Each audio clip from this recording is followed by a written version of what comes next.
You buy a new jacket, slick and smooth, promising quality that'll last. But a few years later, the surface starts to peel. The edges crack, and what once felt timeless now looks exhausted.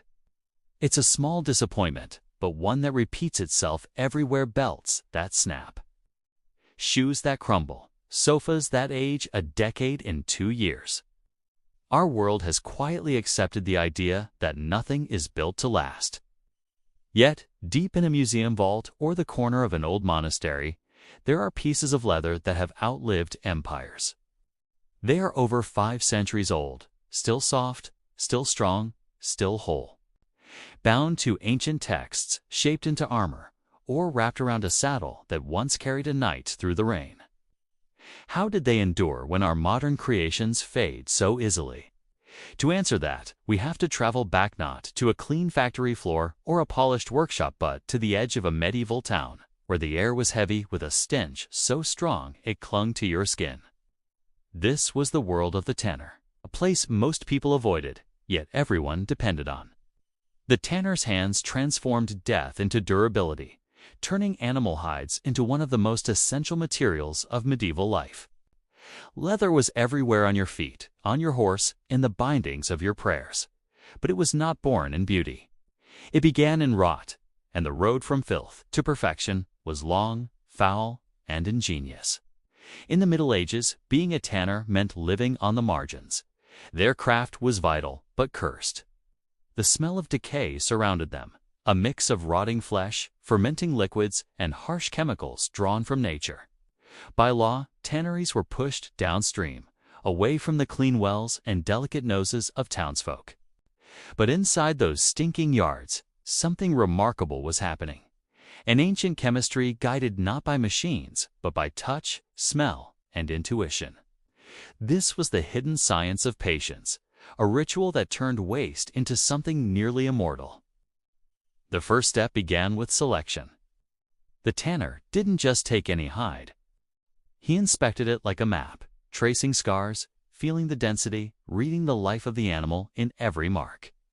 Each imperfection told a story: a fight, a thorn, a burden carried. Modern tanning accepts everything because chemistry can fix flaws, but the medieval craftsman knew better. He understood that perfection begins before the process, not after it. Only the finest hides were worthy of transformation, because what followed was a year-long dialogue between man, nature, and decay. The hides arrived, salted and stiff, still heavy with flesh and hair. The tanner soaked them in wooden vats filled with lime water, or lye from burned wood. The liquid looked harmless, milky and calm, but it could strip skin from your hand in seconds.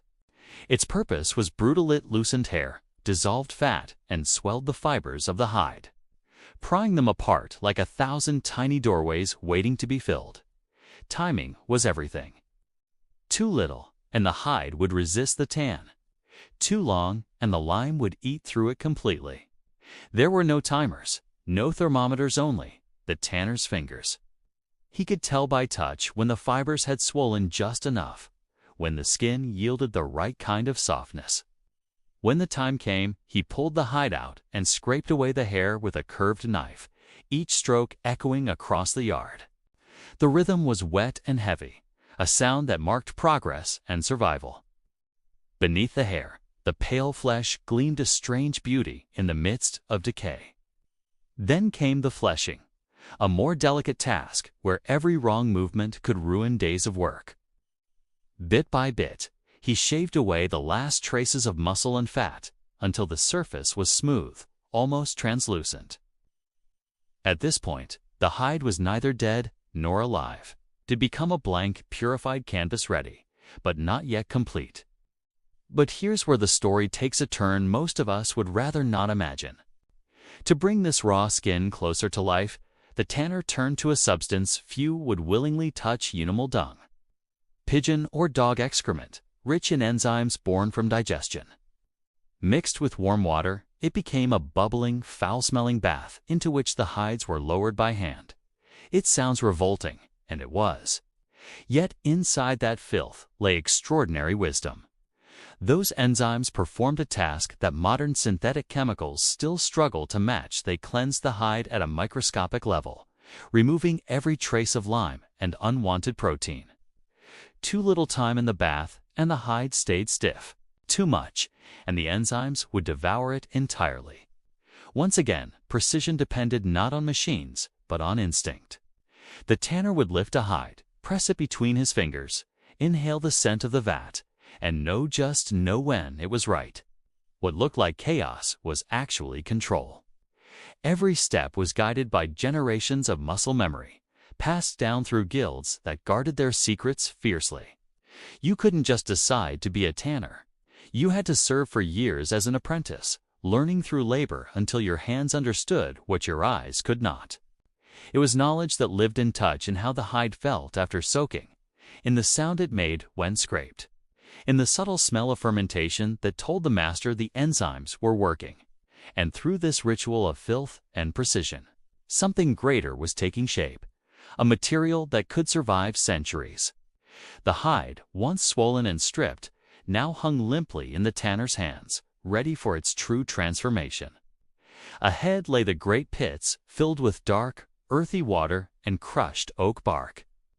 It was here that the secret of permanence would finally reveal itself. But before we descend into those tannin pits, the slow, silent heart of the process, pause and think about what's already been done. A dead animal's skin has been washed, burned, soaked, scraped, and purified through dung and decay. Yet somehow, from that filth, the promise of endurance begins to emerge. As the tanner lifted the hides from the vats, the smell told him everything. It wasn't the foul stench of rot anymore, but a deep, earthy tone that meant the transformation was nearly done.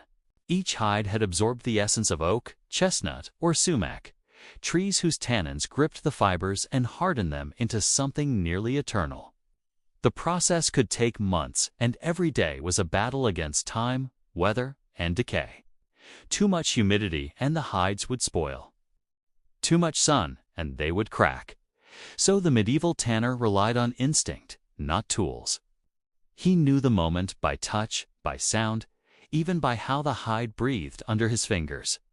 This wasn't just work.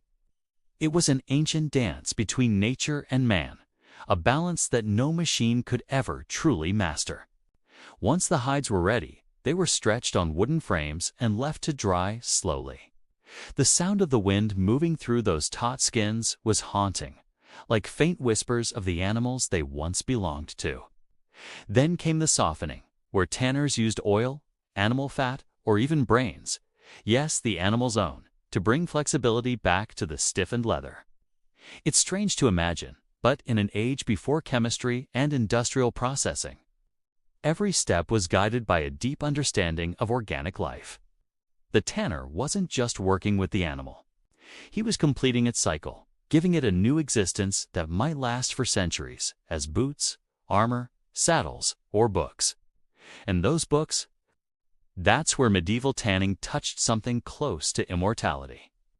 Many of the manuscripts that survived from the Middle Ages, the illuminated Bibles, the maps, the Chronicles of Kings, were written on parchment or vellum. These weren't made of paper. They were made of perfectly treated animal skins. Their survival today, untouched by time while modern papers crumble in decades, is a quiet victory of craft over convenience. That's the unseen legacy of the tanners. Their work endures where almost everything else has vanished. But the story isn't just about skill, it's also about respect. In medieval guilds, tanners followed strict codes. They used what nature gave them, and they gave back in balance. The bark they stripped from trees was gathered responsibly. The water they used was purified through lime and earth before returning to the river. Modern chrome tanning, by comparison, is fast but brutal. It pollutes water, releases toxic waste, and creates leather that decays within years. The old way was slow, but it created something alive, something that carried memory. Every medieval shoe or saddle bore the fingerprint of the craftsman who made it, and even centuries later, those marks remained faintly visible. As you imagine a medieval town, the cobblers hammer the clanging of the forge, The chatter of Marcus, somewhere on the edge of all that life, was a tanner elbow deep in a pit of hides turning decay into beauty. The air around him reeked, but his work shaped the world. Knights rode with saddles he tanned, merchants sailed with bags he cured, and scholars wrote on pages he helped preserve. His world was smelly, yes, but it was also sustainable, cyclical, and strangely poetic. The tanner's world was a mirror of human endurance. We endure, we adapt, and we find meaning in the most unexpected places. So next time you see an old leather-bound book or a medieval relic in a museum, remember the hidden story inside it, not of kings or knights, but of the anonymous craftsman who gave it life. His legacy isn't written in words, but in texture, scent, and time. That's the beauty of medieval tanning, an art born in filth, perfected in patience, and destined to outlive us all. If you found this story fascinating, tell me in the comments, would you have survived a medieval tannery? I'd love to know. And if you want to keep exploring the lost crafts, forgotten skills, and the people who built our ancient world, make sure to subscribe to Prehistoric Medievals. There's so much more history still waiting beneath the surface.